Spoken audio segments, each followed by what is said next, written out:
2023 ఎన్నికలు జరుగుతున్నప్పుడు కాంగ్రెస్ పార్టీ ప్రధానంగా తెలంగాణలో ప్రజాపాలన ఏర్పడుతుంది, గడిలు బద్దలు కొడతామని చెప్పి అధికారంలోకి వచ్చినటువంటి కాంగ్రెస్ పార్టీ ఈ రోజు అధికారంలోకి వచ్చినాక ప్రధానంగా ఎస్సీ ఎస్టీ బీసీలే కేంద్రంగా చేసుకుని దాడులు చేస్తా ఉన్నది. నిన్న నాగర్ కర్నూలులో కావచ్చు, మన నల్లగొండలో కావచ్చు, ఆ తర్వాత కామారెడ్డిలో కావచ్చు, మనం అందరం చూస్తా ఉన్నాం. ఇవాళ ముఖ్యమంత్రి రేవంత్ రెడ్డి జిల్లా కేంద్రంలో నాగర్ కర్నూలులో ఇంత దారుణమైనటువంటి సంఘటన జరిగినా కూడా దాదాపు 10 రోజులు దాటిపోతా ఉన్నా కూడా ఇంతవరకు కనీసం ముఖ్యమంత్రి రేవంత్ రెడ్డి స్పందించినటువంటి పరిస్థితిగా మనకు కనపడతా ఉన్నది. మీకు ఇటువంటి కుటుంబం లేదా, మరి మీకు ఇటువంటి పిల్లలు లేరా, అతని మీద ప్రేమ ఉన్నట్టు మా బిడ్డల మీద, మా జాతుల బిడ్డల మీద మాకు ప్రేమ ఉండదా, మరి మీరు ఎందుకు స్పందిస్తలేరని అడుగుతా ఉన్నాం. ఇవాళ మేము అడుగుతా ఉన్నాం, అదే 2023 అసెంబ్లీ ఎన్నికలు జరుగుతున్నప్పుడు ఇదే ఉస్మానియా యూనివర్సిటీ చుట్టూ తిరుగుతూ మేధావులం అంటూ, ప్రగతిశీలవాదులం అంటూ ఈ రాష్ట్రంలో ఉన్నటువంటి టీఆర్ఎస్ పాలన పోతే ప్రజాపాలన ఏర్పడుతుంది, ఆ ప్రజాపాలనకు, ఆ ప్రభుత్వానికి, ఈ ప్రజలకు మేము భారతే ఉంటామని చెప్పి ఇదే ఆర్ట్స్ కాలేజీలో ప్రభుత్వం ఏర్పడిన తర్వాత ఆర్టీసీ క్లాస్ రోడ్ వేదికగా, దిల్సుఖ్ నగర్ వేదికగా ఇదే ఆర్ట్స్ కాలేజీలో విజయోత్సవ యాత్ర చేసుకున్నటువంటి ప్రొఫెసర్ కోదండరామిరెడ్డిని అడుగుతా ఉన్నాం, మీరు ఎందుకు స్పందిస్తలేరు? ప్రభుత్వం ఏర్పడిన తర్వాత కాంగ్రెస్ ప్రభుత్వం తరఫున 7వ గ్యారెంటీగా ప్రజాస్వామ్యాన్ని ఇస్తామన్నటువంటి ప్రొఫెసర్ కోదండరామిరెడ్డి నువ్వు ఎందుకు స్పందిస్తలేవు?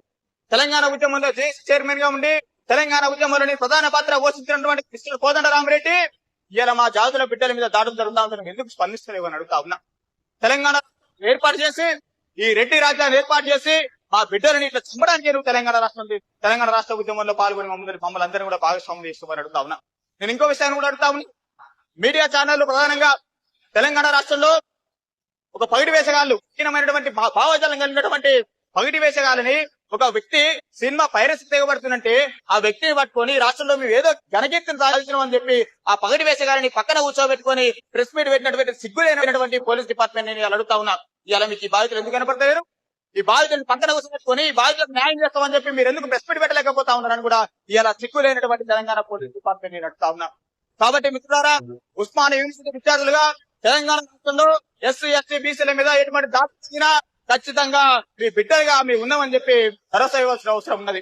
ఇవాళ మేము చెప్తా ఉన్నాం, మీరు ఒక్కరి మీద దాడి చేస్తారు, ఇద్దరి మీద దాడి చేస్తారు, కానీ రేపు భవిష్యత్ తరాల్లో ఈ రోజు ఎట్లయితే చాకలి బిడ్డను చంపిర్రో చాకలి ఐలమ్మలు పుట్టబోతా ఉన్నారని చెప్పి కూడా మీరు సందర్భంగా గుర్తుపెట్టుకోవాల్సిన అవసరం ఉంది.